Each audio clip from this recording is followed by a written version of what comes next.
Good morning. Welcome to the Science of Mind class. I'm Dr. Petra, and I am happy to be here with you online. We're here with Richard and Ryan, and we are really starting to dive into the general summary of the Science of Mind. So this is chapter 24. We're on page 390 and 391. And this is a pretty long chapter, and it's basically an opportunity to go all the way back to the beginning and to overview the summary, to overview the philosophical thought process, and then to overview the application of the philosophy and how we live it as a faith and a way of life. Once again, I really want to acknowledge Ernest Holmes's language in the Science of Mind. It was written in the 1920s and 30s. And so we have a lot of God and we have a lot of man. And so I noticed that as I read it, especially these first few paragraphs, I do find myself a little challenged with the language. So we'll keep working with that, and we'll keep helping ourselves translate it so that it feels more inclusive, and also so that we don't get caught in the old ideas of God, and we keep moving into a new framework and a new understanding of the nature of reality. What we don't want to do in New Thought or metaphysics is to simply take an old understanding of the nature of reality and just change the names and think somehow that we now have a new idea. No, what we're actually doing is deconstructing an old idea about God and imagining a really new understanding of the nature of reality. Of course, it's not really new. It's the same. It's the same understanding that we get from the mystics of all the ages, and it is a marriage taking the fundamentals of the spiritual path from both East and West, and without the cultural or outer practices, without the language, and trying to really find that underlying reality. Just reminding us that there is a lot of long-term history about this, and we find some of this being done in Aldous Huxley's work called The Perennial Philosophy. We also find some of it being done in William James's work, The Nature of the Varieties of Religious Experience. And we find it very much in the writings of the mystics of both East and West, just very much couched in their own cultural and religious language. So we're going to do the best we can to remember to continually translate these words in our own mind, and to see if we can follow how this philosophy provides us with a foundation, a ground of being from which we can operate in the world, that really gives us a deep sense of connection, belonging, purpose, and a feeling that we kind of have some idea of what's going on, that we're not just isolated, alienated little blips of, well, they call consciousness the ghost in the machine, that come and go, and that's that. Or to have some other idea that we have the, anywhere from 2 days to 102 years of life, and then boom, the rest of eternity is defined by that experience. So we're breaking out of old ideas and really thinking about things in a new way, which is actually quite ancient, but maybe providing a new language and a new understanding of it. And of course, shoring it up, expanding it with the new science, with psychology, and with our continued evolution as human beings. So we are in this beginning of the general summary, and the first few chapters, paragraphs, are really focused on the idea, this idea that we are some part of the whole, that we are some part of this one infinite reality, that there is a infinite reality, an infinite mind, an infinite consciousness, and that infinite reality is expressing itself individually in humanity, in each and every human being. Now, Ernest Holmes goes on to say on page 191, it is this divine self-knowingness in man which distinguishes him from all other creation. It belongs to man alone. It appears full-orbed in man alone. Man alone is able to consciously work out his own destiny to determine what manner of life he shall lead. For it is written that God got but little lower than the angels and crowned him with glory and honor. So as we have continued to evolve, science has continued to understand more deeply, we recognize that this is a very anthrocentric viewpoint. It's also a very earth-centric viewpoint. What we know is that in human beings, self-awareness and self-knowingness does arise. There is lots of evidence that it is at some level in other beings that we share the planet with, and who knows what's happening out there in the universe as a whole. So we would not say currently that we believe that this divine self-knowingness belongs to us alone. That's a deeply anthrocentric position. And yet, of course, we're most interested in our own humanity and in the truth about who we are, because fundamentally that's all we have to work with when we're working in our own lives. And so we're going to say that it is the divine self-knowingness in us which distinguishes us from all other So we're back. Sorry about that, folks. We were experiencing a little technical difficulties. We had a spirit in the room that didn't like what Petra had to say.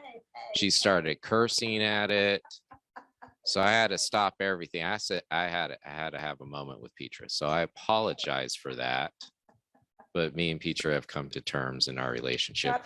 And and Richard has had a heart attack, but he's back from the dead.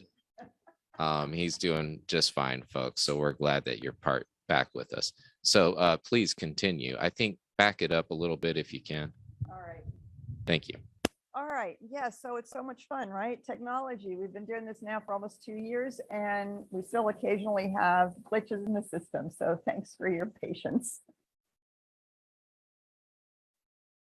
All right. So what I was speaking about is this paragraph that says self-knowingness is in man alone, and that it is our somehow special destiny. And in our expanded, evolved understanding of science of mind, with the new applications of biology and psychology and physics, we might not be so arrogant as to say that. It is in human beings alone is a very anthrocentric point of view, not unlike the idea that the Earth was the center of the universe. And so we've come to understand that that's not the case. The Earth is not the center of the universe, and everything does not revolve around the Earth. And so in the same form and fashion, we actually are discovering and documenting consciousness everywhere, and that self-consciousness and self-awareness is absolutely revealed in other beings that we share the planet with. And as I said, who knows what might be true around the galaxies in the infinite physical cosmos that we share. So we are going to say that while it may not be our destiny alone, it is in fact our destiny to determine what manner of life we shall lead. And the reason that we can say this is because we understand the nature of reality. And so the previous paragraphs, let's go back to the top of page 391.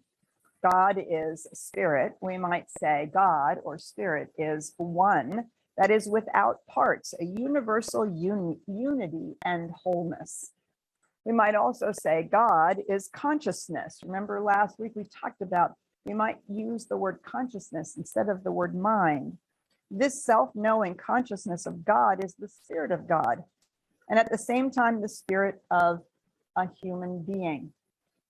The self-knowing mind, the self-knowing consciousness is the spirit of God, the life of the one infinite reality, and at the same time, the spirit of us, the truth of our being, the truth of our essential nature. This does not mean that we have to become one with the infinite. It means that we have to discover that that's the truth of who we really are, not the limited human experience, although that certainly is real. Certainly it's a real experience, but it isn't actually the truth of who we are. The consciousness of God, the consciousness of the one, and the consciousness of a human being is the same one. It's not like, oh, there's universal consciousness and then there's individual consciousness, and somehow we have to make these, we have to bridge a gap between the two. This is so fundamental to the understanding of New Thought and metaphysics, and it is so commonly misunderstood.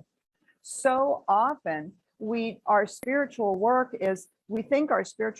is about becoming one and somehow overcoming our humanness or transcending the reality of the physical experience. And none of these things are true. We are the embodied spirit of the one infinite life experiencing itself as an individual, experiencing what it's like to recognize itself as an individual. And therefore our destiny is the same. If the infinite consciousness, the infinite universal presence is in fact the impulse and creator and creative force that is exploded into the cosmos, the same thing is true for us. Our lives are exploding into our own lives in the creative process. It is our destiny to create.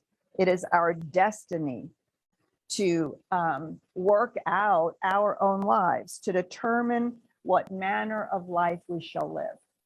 And it's so interesting that often as we spiritually progress, we can, or sometimes when we first come into New Thought and metaphysics, I find myself being asked the question, well, I don't need to manifest anything. I'll just wait and see what spirit has in mind for me. But the reality of it is that spirit only has in mind for us what we have in mind for us, because what we have in mind for us is the same consciousness as the one. And it is our unique opportunity to determine what kind of a life we choose to lead. So when we talk about manifesting or creating, we're not just talking about a job or a house or some money, although that might be a part of it.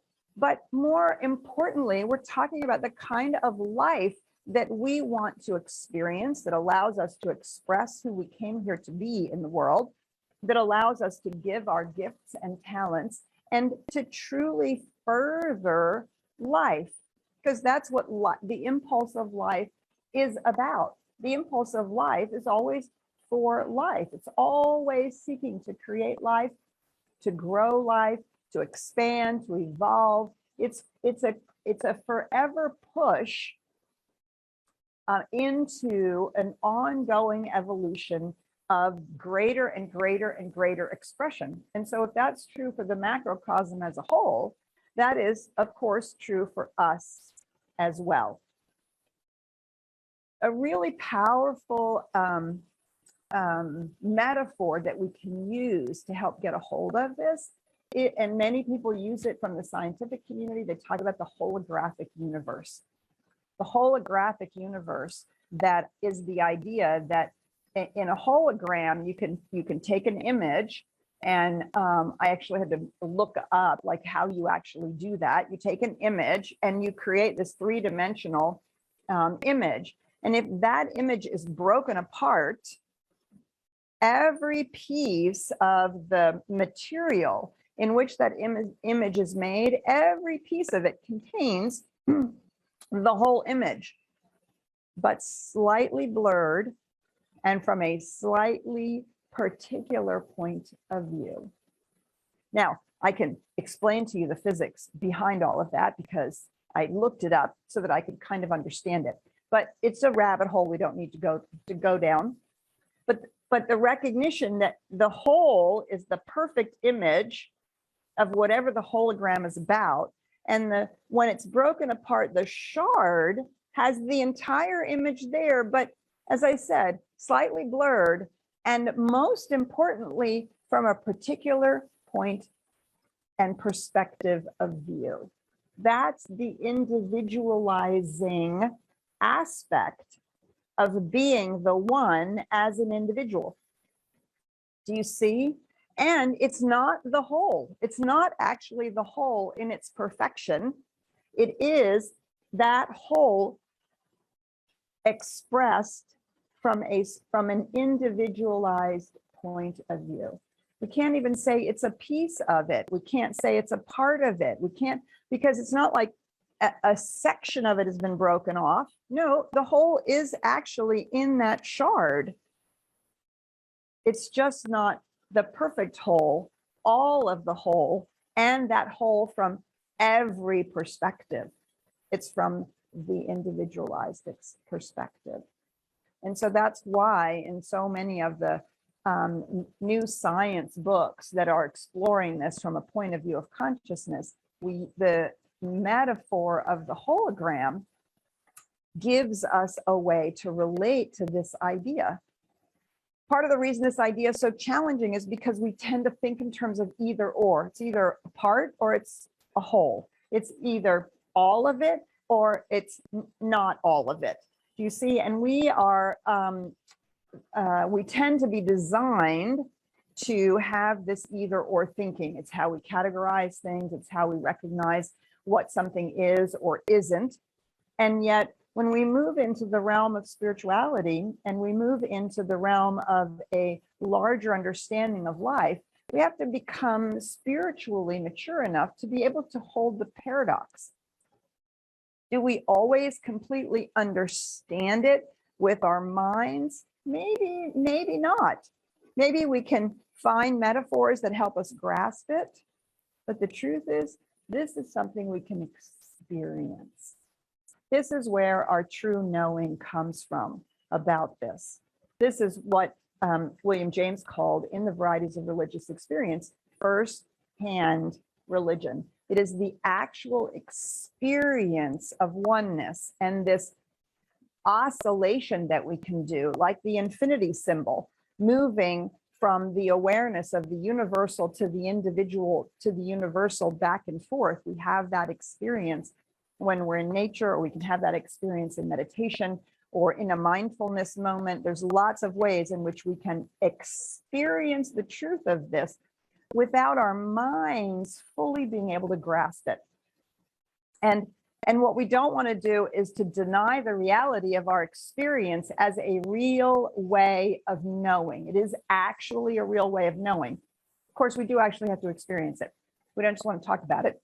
And we don't want to hope that we might have sort of experienced it. No. When we have that experience, we know it. And we begin to be able to hold this both and, that we are the universal making itself known and expressing itself in the world as an individualized self-conscious consciousness. All right, so we're going to stop there. That's a whole big giant mouthful. Lots of things to think about, talk about. So we're just going to open it up to those of you online, and we do have somebody in the room, so thank you so much for being here. And I will stop and say we are opening up in person next week, so we hope to have lots more people in the room, as well as to continue to have you here with us online. So we'll turn to Ryan and see what comments you have, what thoughts you want to share, or questions you want to ask. Well, thank you very much, Petra, and good morning back to everybody and everybody here in the room. We have our wonderful Richard, the iconic Richard, back with us today. So welcome back to Richard. I know everybody send you well wishes while you were out. So yes, this is an interactive discussion and we love to hear from you. And there's a couple different ways that you can do that. If you're here with us inside of the Zoom room, you can just simply hit the raise your hand icon and I will bring you into the room. And you can always put your questions and your comments inside of the chat. And the same goes true for those who are with us on Facebook Live. So if you're with us on Facebook Live, go ahead and put your questions and comments into the chat. And so I'm going to just poll here in the Zoom room to see if there's anything that anybody wants to bring up. Like I said, if you want to put your hand in the raise your hand icon and I can call you into the room. Other than that, what I am seeing is that a lot of people are agreeing with what you said. So some of the folks that were saying, yeah, there's just a lot of agreement. That's great. Well, it's good for us to go back to the basics, right? Go back to the beginning and really ask ourselves, what do we know and understand about this? And what have we experienced about this? We don't want it to just be an intellectual idea. It's a great place to start. Don't get me wrong. Having a new understanding is a great place to start, but we want to push that understanding and keep playing with it and trying to work with it and imagine it and find metaphors that work with it and meditate around it and whatever we need to do, read spiritual books, be in classes like this that continually deepen our experience of it so that we shift out of that old dualistic point of view that says, you know, somehow spirit out there or God out there or life out there or whatever it is out there. And then, oh, us poor, lonely little humans down here, or the physical universe as purely materialistic, right? We want to continually work with how do we bring those two things together in our consciousness. All right. Oh, sorry. Go ahead. No, so I was going to make a conversation point here, and I would love to hear from anybody in the audience, your thoughts and your takes about this. So the piece is that we're learning a lot about the foundations of science of mind in this particular chapter. And I see a couple of hands now that are just raised, so I want to hear from you guys as well too. But I'll pose this to the rest of the group. Okay.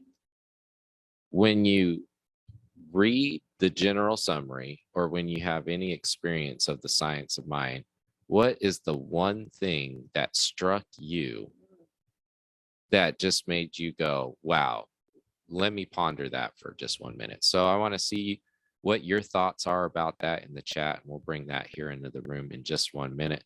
But I want to address those who have their hand raised. So Dennis, I'm going to call on you first. Do you want to go ahead and join the conversation? Good morning, Dennis.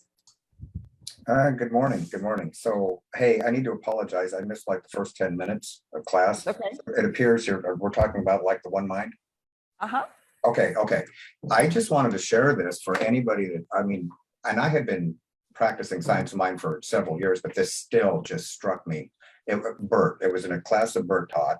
And what he did was so simplistic. It was just absolutely ingenious. And I think if anybody's struggling with this, okay, picture this literally.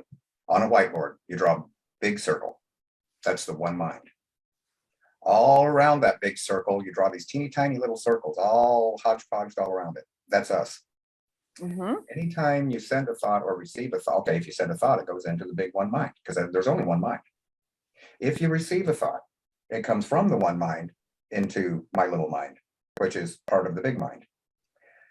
And as I was watching this, I thought, oh my gosh, this is so simplistic. So many things just, it makes everything so understandable. Things like why distance means nothing in prayer. You can be 5,000 miles from somebody, so because you're using this mechanism. So anyway, that was just that just Wonderful. really spoke to me this morning, and I wanted to share it. Awesome. Thank you, Dennis. Thank you so much. And yeah, any kind of an image or a metaphor that helps us understand something that is actually almost impossible to render in words or images is so helpful for us to really grasp that it's one mind. I would not necessarily call ourselves the little mind and the one mind. It is actually the one mind in both places. And that we might say one is the macrocosmic mind and one is the individualized expression of that mind. And that it is the same consciousness because it's all consciousness. And any visualization that helps us get a hold of that is really, really helpful. So thanks for sharing that, Dennis. And thanks to Bert Hedden for creating that image for the class. All right. Shout out to Bert. Yep. All right. Connie, do you want to go ahead and just raise your hand? Or excuse me, not raise your hand. Sorry. Unmute yourself and join the conversation. Good morning, Connie.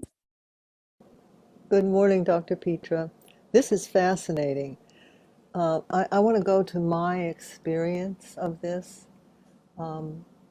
There are times in my life where I experience the macro oneness, and times when I flip back into the little me, I guess to say.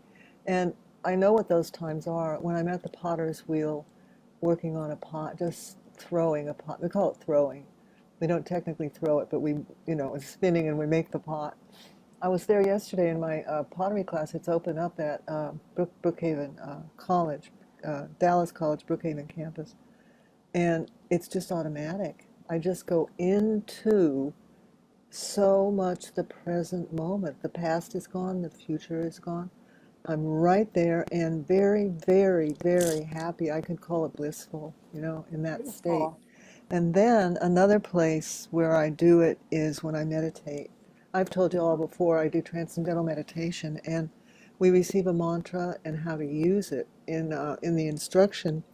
And so there are times in the meditation where the mind goes deep, and I experience no mantra, no thought, but I'm aware of that, and it's that oneness right there. But then I might come flying out on thoughts because the impact on the body of that deep rest that we get during this meditation causes stress to be released from the body. Physical stress is released, and as it is released, we pick up an activity, and that generates a lot of thoughts. But those are the two main ones. But what I'm finding is I'm going into that sense of oneness, experiencing it more often now these days than I have before. Like when I'm out in nature, oh my goodness, and I'm so blessed because here I live in it's kind of like an oasis in Dallas. I look out on the Brookhaven Country Club golf course, and I can go out and walk in nature, and that's another place where I experience it. And I'm Beautiful. Thank you, Connie. Yeah. Right. Thank you. Those are three very common ways in which people can experience this sense of being both the macrocosm and the microcosm simultaneously. And thank you for sharing that. That's really awesome. So in an artistic endeavor or an endeavor in which we are being very creative, doesn't have to be artistic. I find it sometimes when I'm really deep in creating a course or working on a talk or even working on some organizational things, if I am fully present, absolutely, in nature and in our meditation practice. Of course, the whole point here is that our practices are opportunities for us to begin to experience that. But the reality of it is that state is present and available to us all the time.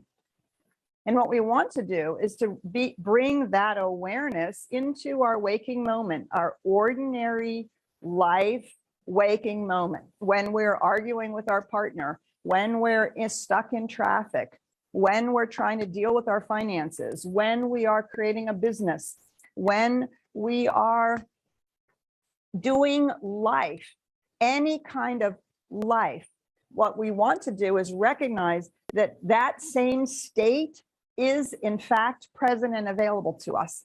And the more that we can take that state, really carve the experience out in a spiritual practice of that state, and then find that way of being in the world in our ordinary life, now we have the opportunity to actually pay attention to, are we creating the life that we are destined to create, that we are destined to be, which is in fact a co-creative life, a life that brings this reality of the nature of reality, the nature of the one and the truth of who we are, into the way in which we engage with ordinary life. And so what we want to do is begin breaking down this separation between our spiritual experiences, our spiritual practices, and our human life, our little experiences, right? Sure. Do we forget and fall off and all of a sudden we're in some old pattern or we just got caught on some feeling or sensation? Of course. But the point here isn't just to have these experiences when we're having a spiritual practice, but to bring our spiritual practice into the way in which we breathe and live and speak and work and act every moment of every day. So we think spiritual practice is hard. You think throwing a pot is hard or learning to meditate is hard, right? And then the practice gets even more diligent when we are seeking to remember that this is actually what's going on in the middle of the moment, whatever the moment is. Thanks, Connie. Beautiful. All right, Ryan, we're going to turn to you. Yeah, so before I ask Carl to unmute himself and join the conversation, I just want to acknowledge some of the answers to the question I posed to the group. And just to reiterate, really, the question that I asked was, what was one of the aha moments that you had while reading The Science of Mind? And I have a lot of people that explained that what was really profound for them is that it got rid of this sense of duality. That's a common thing out in the world today. You have this dualistic mindset. There is a creator and you are its creation. And so with the Science of Mind philosophy, it's showing us that there's actually a singularity, although there is a separation. So it's both. No, it's a sense of separation. Sense of separation. Thank you. Separation. Yeah, so it's a sensation, not an actualization. All right, so I'm going to call up Carl. Carl, do you want to go ahead and unmute yourself and join the conversation? Good morning, Carl. Good morning, Petra. Yeah, this is so exciting. You know, when you started last week with mind and consciousness, would it be fair to say that when we were saying science of mind, we're actually saying science of consciousness? I would, if I were writing this today, that's what I would call it. Yeah, and I just love this. It just seems to be that consciousness, it brings up something. It brings up a whole something. It expands everything. And I'm just wondering if you could say something more about consciousness. I love that. Thank you, Carl. So the first thing I want to say is we can see how important the language is, and why we in the Science of Mind, we spend a lot of time on exactly what are the words we use, because the words generate images, feelings, thoughts, sensations. And so the word mind, right? How many of us immediate mind, brain, intellect, we often even categorize it as the left brain, which is our, intellectual mind. And then we have the right brain, which is our creative, artistic intuition. And so that's happened over the course of the time since this book was written. Just as we know all kinds of words have a shift in meaning and a shift in language over the course of a culture changing and evolving, and the addition of psychology and science and those kinds of things. Actually, interestingly enough, consciousness is actually the I would say the translation of the ancient Greek word psyche. The ancient Greek word psyche meant our whole internal state, right brain, left brain, heart, emotions, right? That's our psyche, the wholeness of it. And we have, as we have done with most of our science since the Enlightenment and the scientific revolution, we've continued to reduce things to the parts, to parcel them out. And mind has become this much smaller, that the word means something much smaller than it used to mean. And so the expansion, so I love that you say that it feels more expanded, because I think that's the original intention of the word, is to have this expanded experience. And you'll notice that in the science of mind, constantly the intellect and the imagination and the will are joined together as what is needed for co-creation. The intellect, the left brain, the imagination, the right brain, the will, the heart. And those three things, those words are said over and over and over again, that helps us understand that this idea of consciousness in us, right, is the wholeness of our internal experience. And well, I'm going to say it again. I said it, I think, last week. I'm reading this amazing book called On the Mystery of Being. And it is, it's a whole bunch of essays by scientists and spiritual people who came together in the Science and Non-Dual Spirituality Conference that was held, I think, in 2018.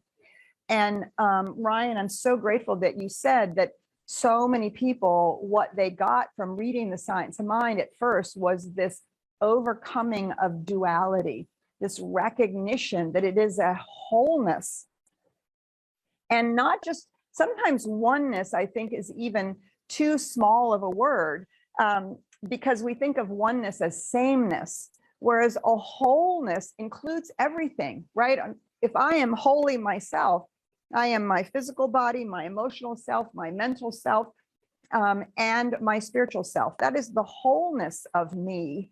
And they are, it's actually all one, but it is sort of, I can separate those things out and I can talk about them separately. The same thing is true about consciousness. The wholeness of reality, it seems to be undergirded by a intelligence. The astrophysicists and the quantum physicists are all pondering what that is. And the word that they come up with over and over and over again is consciousness, which the Hindus and the Hermetic teaching has been talking about for thousands of years. And that it's all the same consciousness in different forms of expression, different aspects of life being expressed. And so in us, we experience a form, not the only form, but certainly a form of self-awareness, of self-knowingness, self-recognition, self-consciousness, not like embarrassed, oh, I'm self-conscious, but conscious of one's self as an individualized expression of the whole. And so, Carl, I love that you said it makes you feel expanded. This is the other reason why I object to this constant use of the word God, God, God, God, God, God, God, God, because it has so many connotations and most of them are dualistic. I wouldn't even use the word goddess, although it's lovely to bring in the feminine aspect, but goddess is no different. Tends to be a deity of some sort than God. Whereas consciousness, this infinite consciousness, is the impulse of life to express itself. And it implies awareness and intelligence. And well, in philosophy, they call it a teleology, a direction, right? Life for more life. And so consciousness feels very alive as opposed to this smaller word mind, which can really trip us up. And so I invite all of us to explore the words we use. And it's one of the reasons why I push students into thinking about, look, don't use the word God. What aspect of this infinite reality are you actually calling forward? Are you calling forward the presence, love, the experience of joy and bliss? Are we talking about that? Or are we talking about law and the universe and the creative process and the way in which we are constantly engaged in creating our lives? Now, not as mutually exclusive, but just as a way of expanding our understanding and our awareness of what it is we're talking about, or what it is we're engaging in, or where it is we want to place our focus and our attention. So when we talk about consciousness, you've heard me say it over and over and over again. Why? Because it comes from Hinduism. Thomas Troward uses it. Ernest Holmes uses it.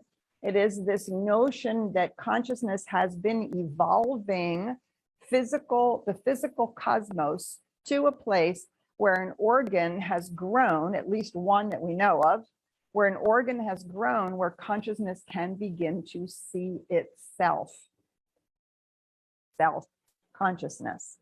And so the translation of what the Hindu idea is, consciousness sleeps in the rocks, waves in the grass, moves in the animal, and awakens in the human being, or anywhere else there's self-consciousness. Okay, right? We get that it's an anthrocentric statement, but still the point is well taken. And that there's a continuum of consciousness. And yes, in fact, there is consciousness in the rocks. It's just not necessarily self-aware consciousness. It's not consciousness that moves itself from one place to another, and not in the same way that we think of ourselves moving around, or our pet moving around, or an animal moving around, which is different than the way a plant is clearly engaged in life, clearly aware of some of the things that are going on, but doesn't move in quite the same way. And so all of these are levels and layers in which consciousness is more fully expressed and is moving to that place of self-awareness. And hopefully we're not the only place where self-awareness is coming to the forefront, don't you think? It would be good for that to be happening other places. Maybe we could learn from some of the other places where self-awareness is really coming into being. And the idea of consciousness, right? We could talk about forever. What is consciousness? There's much study being done about that. And so this is something that you can study on your own. And how you study consciousness on your own is you do, in fact, sit down on your meditation cushion and you pay attention to what's going on when you're paying attention. You pay attention to what's going on when you're paying attention. Become aware of the fact that you're aware. And then ask ourselves, what are you aware of? Right? That's part of what the mindfulness practice opens up. And then we begin to recognize that even when we're not aware of specific things, there is awareness itself. And it's the field that this awareness takes place. And we begin to recognize that we can be conscious of things, and that there is this consciousness happening everywhere. Yeah, so you can play around with this in your spiritual practice and begin to seek the opening in your own consciousness, that opening to the larger experience, and invite your experience of the consciousness of the things around you, right? Just be open to what is being revealed to you. All right, so opportunities for practice, working with the language that you use, working with how you think about these things, working with the images and metaphors you use to describe or explain it, and to really be in those beautiful spiritual practices that invite us to become aware of consciousness, and of course, to keep trying to move that into our everyday life experience. All right, so I'm going to remind you that next week we are in person. If you're local and here in Dallas, you can certainly join us here in the room on a Sunday morning. And of course, we love having you online. And we'll be having our celebrations next week in person, although today we are having our new member ritual and we are having it online during the celebration. Wednesday nights are in person. So we look forward to seeing you whenever and wherever we see you. In the meantime, stay conscious. Bye for now.